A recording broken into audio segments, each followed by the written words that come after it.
My partner decided it would be amusing to attach a "will work for food" sign to my back during a family gathering. I chuckled it away at first, then discreetly departed. The following day, she awoke to find a relocation vehicle parked outside. Over the past half-year, my existence has undergone a deliberate dismantling and rebuilding. I was dismissed from a high-level supply chain supervisor role I'd occupied for a decade and a half. It was a solid position with excellent pay, but the firm reduced staff, and I was selected. Rather than rushing back into the business routine, I chose to invest in my own potential. I used part of my separation package to launch my personal supply chain advisory company, operating from a makeshift workspace in my extra room. The tasks are demanding, the schedule is extended, and the earnings currently are much less than before. I understood it would be challenging, yet I had faith in my venture.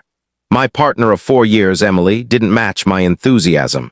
She had become quite accustomed to the comforts my previous income offered.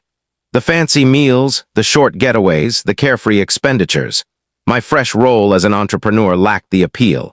Her encouragement soon shifted to a subtle, building frustration that surfaced through minor quips and indirect criticisms. She began calling my enterprise my small hobby, and she'd inquire if I'd secure a proper occupation shortly. At minimum once weekly, I attempted to disregard it. I convinced myself she was merely anxious, unaccustomed to the instability. I stayed focused, labored 16-hour shifts, and invested all my effort into ensuring my company's triumph. I figured if I could demonstrate its progress, she'd adjust. The yearly family cookout, a long-standing custom in my clan, occurred at my residence this time. It's a major occasion. My folks, my brothers and sisters, their partners, and a bunch of young relatives. I enjoy organizing it. It brings joy to offer a venue for all to unite. I dedicated the entire morning to preparations, tidying the outdoor area and starting the smoker for the meat.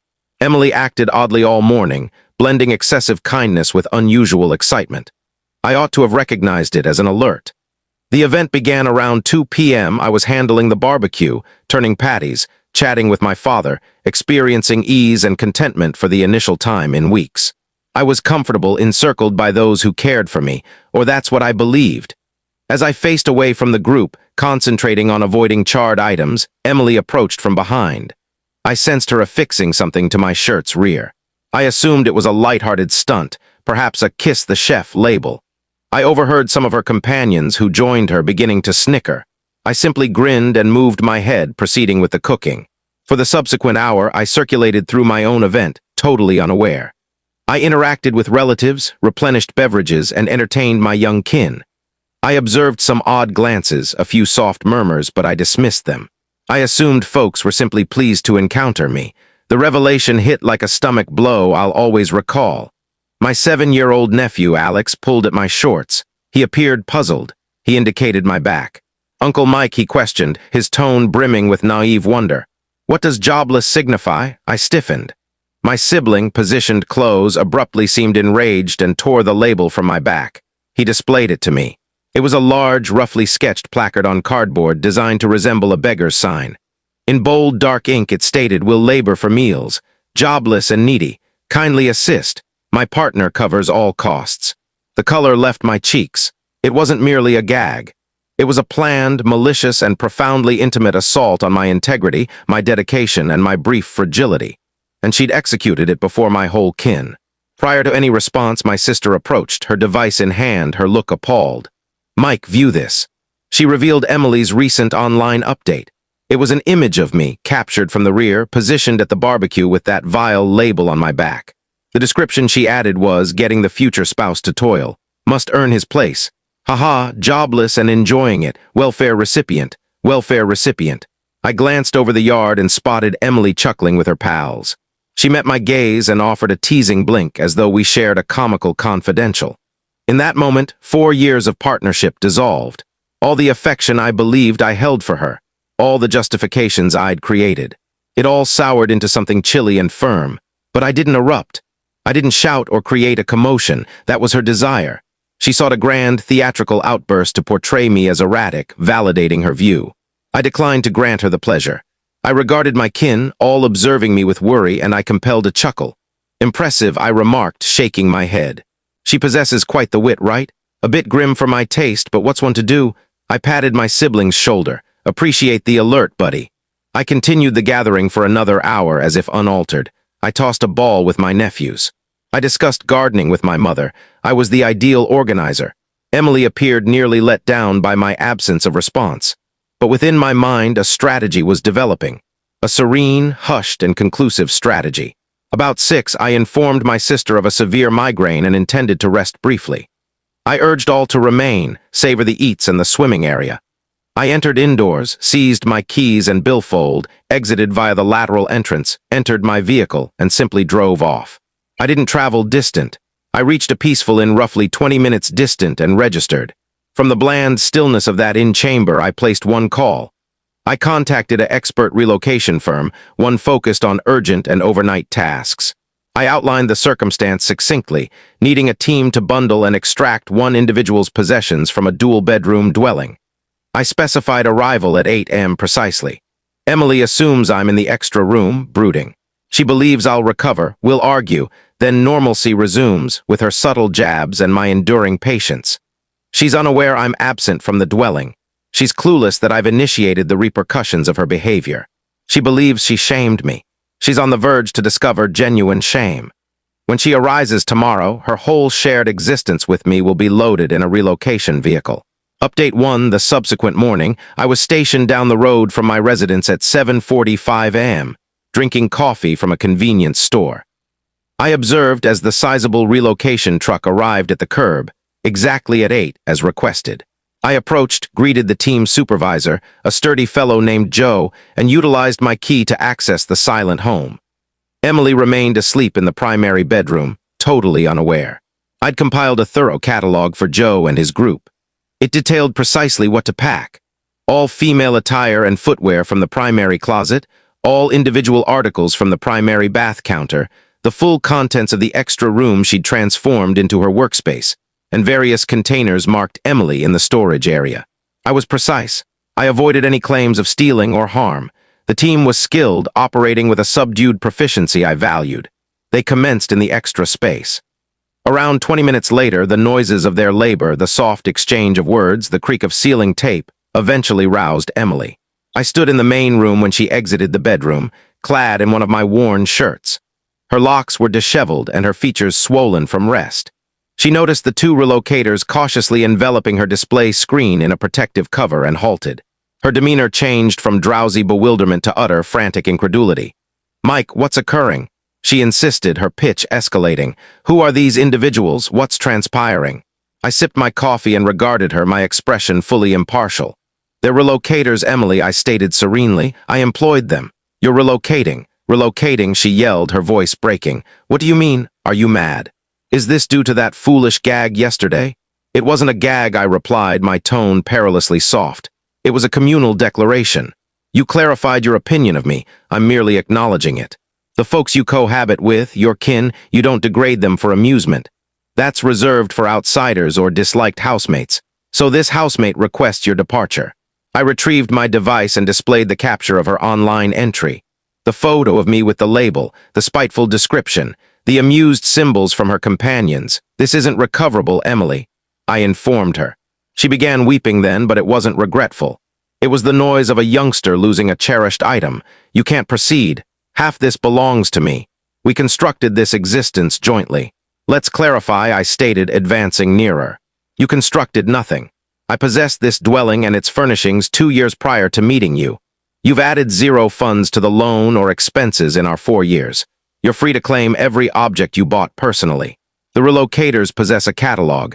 They'll transport your items to any location you specify within 50 miles. I recommend initiating calls." Her complete realm was evidently collapsing. She stammered, seeking a counterpoint. "My vehicle. The furnishings, the screen, my vehicle, my furnishings, my screen." I amended her softly. "I visited the financial institution this morning. Your details removed from our shared account. The additional charge card you've utilized is terminated. The monetary setup you mocked yesterday concludes now." She collapsed onto the sofa's edge, face in palms, emitting a noise blending cry and yell. I experienced zilch. No compassion, no fulfillment. Merely a serene, determined void. I'd offered her every opportunity for fundamental regard, and she'd replied by attempting to render me a mockery before my dearest ones. The relocators persisted, expertly overlooking the scene in the main room. It required about 2 hours to fill the truck. Meanwhile, Emily conducted urgent, low-volume calls from the rear deck. Initially, she reached her pals, those who giggled at her trick. From her responses, I inferred they weren't providing guest rooms. Then, at last, she placed the dreaded call. She contacted her folks. Once the truck was packed, Joe, the supervisor, approached with a form. "We have a destination, sir. A spot in Northwood, her parents' place." Naturally, I approached Emily, seated on the entry steps with head in hands. "The truck's prepared," I stated. I passed her a tiny container holding her grooming items and device cord. "I think that's all." She gazed up, eyes inflamed and puffy. "You're truly proceeding. You're discarding 4 years over one dumb trick." "You discarded it, Emily." "Not I replied. "You just didn't comprehend until now." I observed as the relocation truck departed the curb, bearing the final traces of an undesired life. Emily remained on the path, appearing diminutive and adrift, awaiting her parents' 40-minute journey to retrieve her. I returned indoors, secured the entrance, and for the first time in ages I was genuinely at home. Final update. 3 months have passed since the cookout day. The quietness in my dwelling struck first. For years it echoed with Emily's activities. Her tunes, her perpetual calls, the programs I ignored. Now only the faint buzz of the cooler and my reflections. It was an odd and delightful tranquility. The repercussions of my choice were rapid. My kin, naturally, contacted me right away. My mother fretted, believing I'd reacted impulsively. My father was silently outraged for me. I gathered them and explained composedly, not solely the trick at the gathering, but the ongoing, understated decline of esteem over the prior year. I presented her online entry. When my mother viewed the labeled welfare recipient, her concern shifted to an uncommon icy fury. They comprehended. They didn't perceive my steps as vengeance. They viewed them as self-defense. Emily's effort at a defamation drive was awkward and futile. She and her pals shared typical ambiguous gripes about harmful males and unstable former partners. It failed. Numerous individuals, my full kin, had observed the trick directly. The narrative circulating in shared networks wasn't hers. The narrative concerned a female who openly shamed her companion and was astonished when he finally defended himself. Roughly a week post-departure, I got an official note from an attorney. It listed requests. She demanded half the furnishings worth, recompense for mental anguish, and insisted I sustain payments on her vehicle, registered under me. My reply was straightforward. My attorney dispatched a bundle with the property title, predating our meeting by 2 years. It encompassed financial records proving I funded all furnishings personally. It also featured a precise tally of almost $10,000 she'd expended on my extra card for luxuries in the last year. Lastly, it contained her online entry copy. The note ended by noting that if she advanced, we'd meet in court, where we'd counter for owed funds and character slander via her posts. We heard nothing further from her attorney. The largest impact for her, though, was monetary. Absent my earnings, her lifestyle crumbled. She couldn't manage vehicle installments, so I offered options. Transfer to her name or I'd dispose of it. As no lender approved her, I sold the vehicle, settled the loan remainder, and sent her a payment for the surplus slightly below $1,000. She's still residing with her folks. I catch fragments via rumors. She secured a standard office position in support services. Her online fame aspirations are gone. Her pals, who chuckled at her harsh trick, evidently ceased visits once she couldn't fund lavish outings.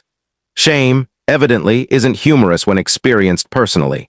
The most gratifying aspect of this saga, however, unrelated to her. It concerns me. That dismissal, seeming a setback, became my greatest fortune.